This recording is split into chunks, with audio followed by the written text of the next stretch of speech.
Welcome back to the channel. Yes, indeed, where we got plenty of air, a lot of opportunity, and at this time, I'm going to take the opportunity to welcome Augusta's favorite son, the king of the ivories, Mr. 300, the diamond wearer. The Bismarck is in the house. How you doing there, my brother? Hey, sir, man, I gotta say it is an honor and a pleasure. I really mean it's an honor and a pleasure. Anytime I can wake up and talk about them wonderful Bulldogs, it is an honor. Yes, indeed, we're going to give you a chance to talk about them. And since you segued in and took so nicely, hey, how you feel about where they sitting this year? So, I want to start by saying that I am a diehard Georgia fan. That's Now right. That's right. that that encompasses a lot of things. Okay, you have the greatness of my Bulldogs, the awesomeness of my Braves, and then my Falcons sometimes back just a little bit. Yeah, another day, another time. Of course. But with that being said, I look at sports in two different ways. As a diehard fan, I am nowhere near surprised to see us in the hunt, leading the pack. But as a resident of Georgia, Mm-hmm. we always worry. I have to be honest. We always worry Okay. every year, even when it adds up on paper. We don't believe until the fourth quarter is over with. Yeah, okay, until Tom Brady retired. That's I what we like got to you. say. I got you. I got you. And understand when Tom Brady retires. So I understand what that lingo means. I got you. Go ahead. Yes. So, honestly, taking a look at the tremendous losses that we took, we celebrated. Okay, of course, losing that many great athletes to go on to the NFL Mm-hmm. is an accomplishment in and of itself. But also, it leaves you with a pretty large gap to fill. Um, we generally like to say next man up. Who's the dog that's going to lead the pack? And surprisingly, we learned a lot this year, Okay. and it wasn't pretty. But that growth to see who were the ones that were going to step up and to find out who wasn't actually ready yet. They wasn't ready to come off the porch yet. Okay. Um, it's going to work out for us from not only this year, but for more years to come. Kirbysmart, hands down, I can see the uh, all of his coaching and how it's led him to the path because of course his first couple of years didn't quite get there, Mm-hmm. wasn't making the best decisions on the field. But now, for those that don't know Georgia sports, when you look at it and see like, oh, y'all caught you caught some trouble with Kent, you didn't put up numbers the way you were supposed to. So I can look at his coaching style and understand what he was doing, and even more importantly why he was doing Right. it. Right. The latter half of the schedule for the Georgia Bulldogs, he won't have that opportunity. Right. So he had to do it early to find out, okay, when I do get in a bind, are you the next dog up? Got you. So I am in no shape, form, or fashion surprised. I'm actually looking forward to this weekend um, of the Cocktail Bowl, which we all know your rivalry game is going to be one of your most challenging games, and it really just comes down to the atmosphere. For I hate to say it, on paper, of course, Florida stands no chance, but because of the atmosphere of being down there in Mm-hmm. Jacksonville, um, very concerned, and coaching is going to play a key part of that. So. Um, I know the question that's gonna come, but I'm gonna wait for it to come in its own time. Okay. Um, but just know, as a Bulldog fan, not surprised. As a Georgia resident, I was a little leery at first, and I'm watching every game from the kickoff until the end. Got you. Got you. Gotta admit to you that I got down to check out your Georgia Bulldogs. Went in there, saw your fine stadium in Athens. Got Okay, to see them as they played Vandy. Yes, indeed. okay, So they didn't disappoint. I mean, look, I left with 8 minutes left in the game. It was homecoming, and the stadium, for for all intents and purposes, was empty. And Georgia still went on to post 14 more points. It was 41-0, and they went ahead and posted them. So I was impressed. Now I was like, good gracious, they look like they are national champions. Understanding that the hiccup that they had a little earlier, but hey, they look like they're winning where they're supposed to be winning, and I was glad of that. All right, so look, we're gonna step off for that one, and we're gonna talk about your QB. Stetson Bennett took Georgia on one hell of a ride last year. I'm not gonna lie, I was there with you when that collapse happened. It shouldn't have, but hey, I was there. Stetson Bennett saw it through, went on, took you guys to a national championship. Where do you stand with Stetson today? Um, I take my hat off to him, and I will explain why. Because anybody that is passionate about their craft, anybody that is motivated every day when they get out to bed and they have one goal and they have one agenda, it's always going to be difficult when you know that you're fighting, competing. Anytime that you believe that those above you may or may not honestly believe that you're the guy, Mm-hmm. and Mm-hmm. just that inch of doubt, for him to be a walk on, for him, to fight as hard as he fought to get into the That's position right. and still be battling, that mental side of it is really what I think the world saw but didn't understand. That's right. Um, That's right. so this year, which is great for him, but I feel like bad for us. But this year he knew without a shadow of a He doubt, was. I'm the That's right. Okay. guy. Okay. So with that, I think we seen him kind of come into his natural playing ability. Not that it was perfect because I'm very hard on my QBs. Okay. Um, but I will say, if the mentality was there last year, I think it would have been our offense would have produced as much as it is producing this year. Okay. Um, Now, with that also being said, from a coaching standpoint, now that Kirby has said, "Hey, you're my guy.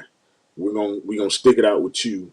Now Kirby gets to learn truly, you know, when is the time to pull him? When is the time, that hey, this is a no fail. You're not built for this.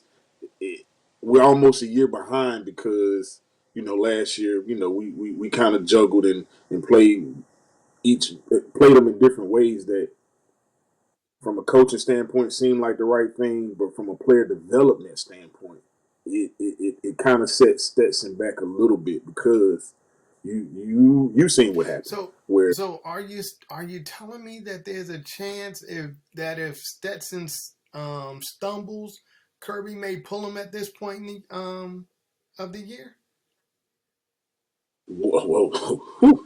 let me be completely clear with you. Okay. Kirbysmart is now in the business of understanding that as a coach, he cannot allow for a player that he has not developed to continue to make the same mistake. Okay. And I will give you, and I hate to use Alabama as an example, but honestly, if you look at football, NFL and NCAA, coaches are getting away from I'm just gonna ride it with Mm. you. Mm-hmm. I really, I don't want to bring up Matt Ryan, but we see what's going Mm-hmm. on with him. Mm-hmm. Um, and it's some key athletes where hey, if we can identify where you are, where you're failing at, um, and we haven't addressed it yet, trying to tell you to push through is not what's going to be best for the Yeah, organization. you saw that this past weekend with Clemson, when Dabo pulled Uyunglele out of the game, and went on to win the game. So understood, what you're saying there. Hey, we're gonna move on, but just one more note there. Do you think your man should be in the talk for the Heisman? I mean, he's already had the Manning Player of the Week. He's already had the Walter Camp Player of the Week. They're talking about him in the Johnny Unitas Golden Arm. Should he be in the conversation for the Heisman?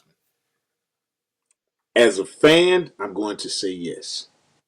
As if I was a part of the organization, I'm going to say no. Oh, And the reason why I'm saying no from the organizational standpoint is any additional pressure that you mm, add to this young man right now is going to take away from his that's focus right. on his Got goal, which we cannot you. allow that. Understood. Understood. Yes. Understood. All right, we're going to move on then. Tennessee is out there. Who? Where did Tennessee come from? Tennessee is out there. Talk to me. Talk to me. So I applaud the team. I'm gonna take my Kirbysmart approach on this. In the SEC, you can't overlook anybody on any given day. He is learning that, and I like that he is taking no team for granted. But Tennessee, first and foremost, the SEC and the recruiting in the SEC will set you up for success, and that's why I think it's so hard for coaches in the SEC because you can't blame not having talent. Yes. You just got to dodge it, put it in the right order, and let it do what it does. And I think Tennessee, I, I think Tennessee is my Georgia fans will support me on this, but my Tennessee fans are gonna be mad. Um, I think they are the old Georgia. They're doing great. They're gonna see it through, and they're gonna reach some real heightened coaching moments where if their coaches aren't prepared, they will get out coached. So you're saying, so are you comparing them when you say old Georgia, you're talking about Mark Rick, Georgia? You just had to say the Um, name. You um, know that hurt. You know that hurts. Yeah. We love Mark to death. But easily you can see Georgia now. Your best chance against Georgia now is in the first or second quarter because once Kirbysmart goes in that locker room and he pulls out that pen and he tells you what the adjustments are that has to be made, your second half you finna see the true effect of the University of Got you. Georgia. And I feel like in the Tennessee game, which we're still favored to win, but you understand how that works in the college world. You can't really. We're supposed to win by a million against Kids. Once again, everything happens for a reason, but I feel like Tennessee will be a great game. It's going to be I a. feel like It's definitely going to be a marker, and we got a question down the line. We won't jump ahead to it, but it's definitely going to be a marker for Georgia. I will intently watch the game that day, but I'll be watching Georgia throughout the rest of this year. I'm not gonna lie. They got my attention. They had my curiosity. Now they got my attention. So yeah, they gonna get it. 100%. Go ahead. so. This game, I feel like, will boil down to their offense versus our defense. Um, I feel like our offense, of course, I feel like it's more high powered. Of course, we're averaging roughly about 38 points per Mm-hmm. game. They're averaging roughly about 41 points per game. But the defensive that the only defense that they have saw that I would say really should have done a better job and didn't was actually Bama.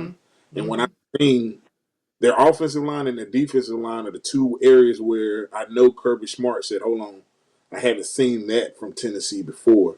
And that's probably where he's putting a lot of his focus on after this week. Because I'm not gonna lie to you, Florida, once again, like I told you, it's a rivalry game, so his focus has to be there that week. But when he went back and talked to all his coaches about was, hey, look, they got some dogs over there on that other side Mm-hmm. that we need just a little bit from that end. I think their weak point is definitely going to be at QB. Um, I think he's average. I mean, he has, I think, roughly about 7 touchdowns, 6 interceptions. And with that ratio, our secondary at the University of Georgia will go get it. Please understand, if you give us an opportunity, our secondary, like, don't get me wrong, our D line, we took a lot of hits on our D Mm-hmm. line. We took a tremendous hit at linebacker. But I would tell you, my cornerbacks and my safeties, which we just had another hiccup with our safety, um, but we have a core that is ready to go Okay. get it. You put it in the Okay. air, that dog gonna Okay. hunt. That Okay. dog's I'm gonna leave it at that one. I was gonna call you on that one, but I'm gonna leave it right there. We're gonna move on. What is your biggest surprise with Georgia this year? whew. Honestly, it's off the field. I know a lot of people might not might not follow us that closely, but we've had some boneheaded, self-inflicted pains off the Mm-hmm. field. Um, and maybe it's just riding that championship high too far. Maybe it's trying to look above and beyond the moment.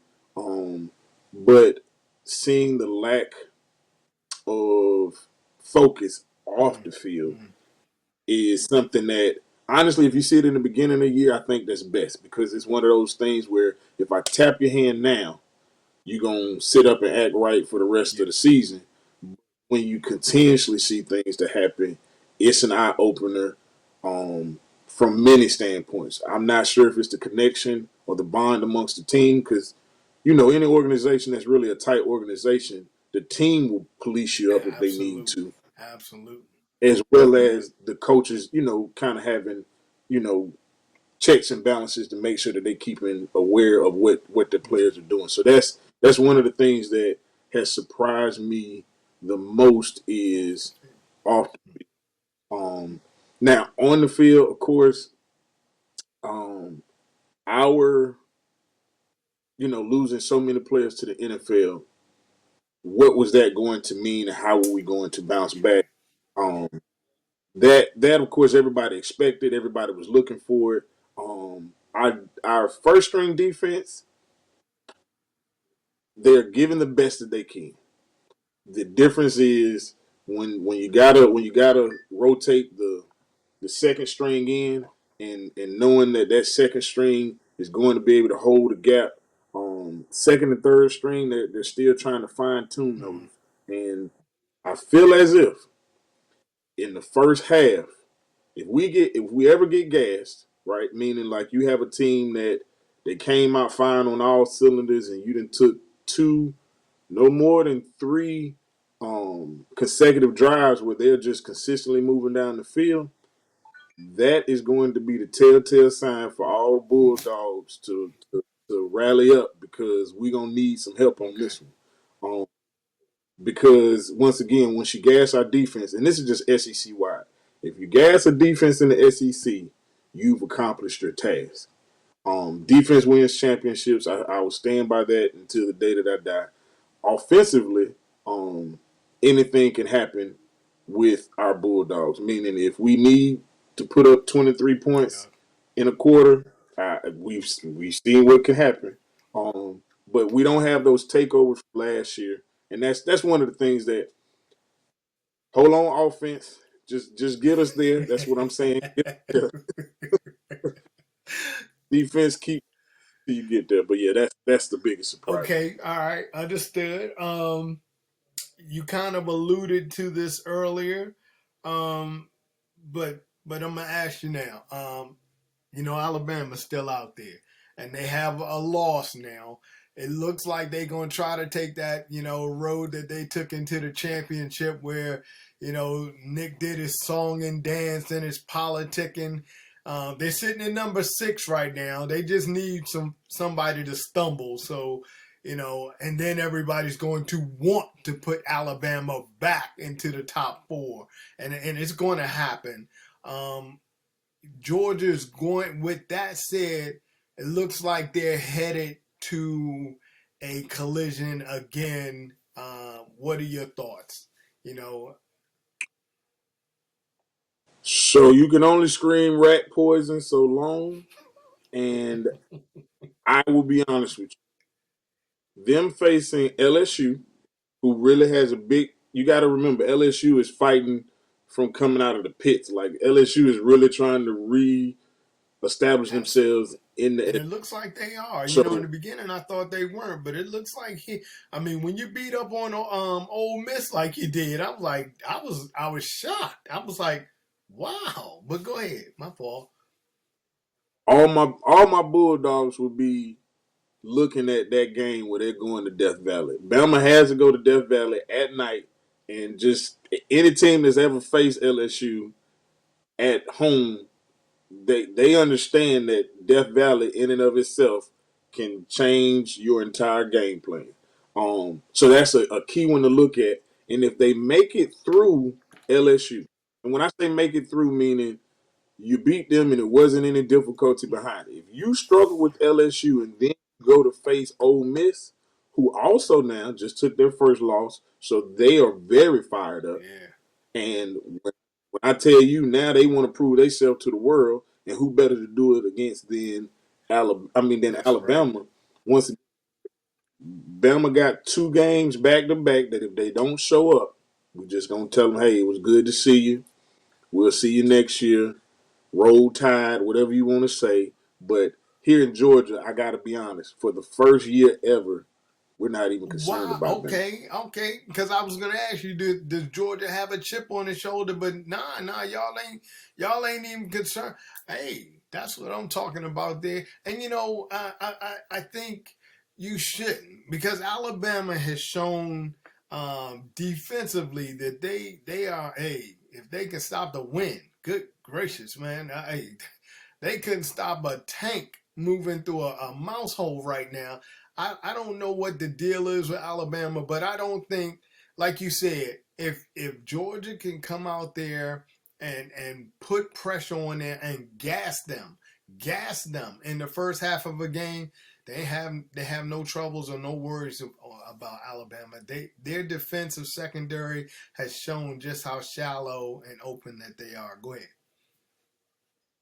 Is Bryce Young really, is he 100%? That's the question that I ask everybody.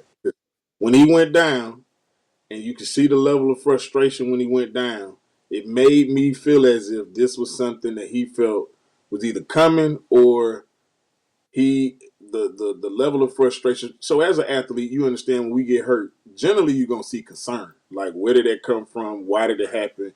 But his level of frustration, that I said, uh-oh, that's something that either he didn't try to prevent or knew it was coming and nobody listened. And then to see him come back and not be the Bryce that we know him to be. I said, he looked better on his commercials than he did on that field. Biz, I want to thank you very much for giving me some time this afternoon or this evening here. It is always a pleasure to see you. Do you have anything for our audience as you get ready to check out of here? I do. Here's something I always love to highlight.